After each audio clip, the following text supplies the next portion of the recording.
Hello friends, welcome back in our second session on fundamental rights. As we have discussed Article 12. 12 says definition. Definition means paribhasha. As we have discussed in what is there in definition. Definition means what is state. राज्य क्या है? तो राज्य हमारे संदर्भ में भारत एक राज्य है. इसमें जो 29 राज्य है जैसे तमिलनाडु, केरल, पंजाब इत्यादि ये राज्य क्षेत्र है. इसके अंदर जो एमसीडीज आती है, म्युनिसिपैलिटीज आती है, ये सारी मिला के एक राज्य का निर्माण करती है जो कि अनुच्छेद 12 के अंतर्गत परिभाषित है.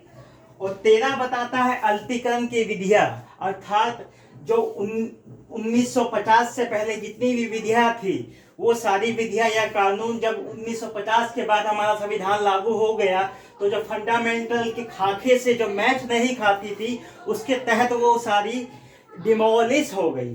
अब हम अपने नए session part 2 of fundamental rights, as पर I have discussed, fundamental rights is the third part of our constitution, which is from 12 to 35. As we have discussed 12, 13, 14, 15, 16, 17 and 18. Here we are going to discuss स्वतंत्रता का अधिकार, right to freedom, article 19, 20, 21, 21A and 22. 19 says वाक्य स्वतंत्रता आदि विषय का अधिकार, means right to expression. इसके अंतर्गत A, B, C, D, E, F, G इस तरीके के क्लोजेस आते हैं जिसमें ये कहा गया है जैसे संघ बनाने का अधिकार, कहीं शांतिपूर्ण ढंग से एकत्र होने का अधिकार, धरना प्रदर्शन आदि करने का अधिकार.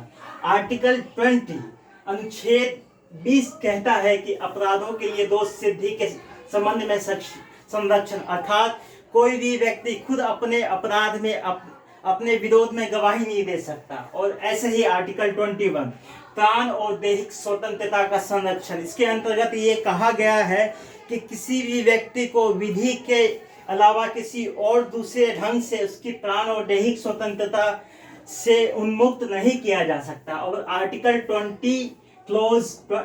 21 clause A says right to education, इसके अंतर्गत 6 साल से 14 साल के उम्र तक के बच्चों की निःशुल्क और अनिवार्य शिक्षा की व्यवस्था राज्य सरकार अर्थात केंद्र सरकार अर्थात राज्य की होगी.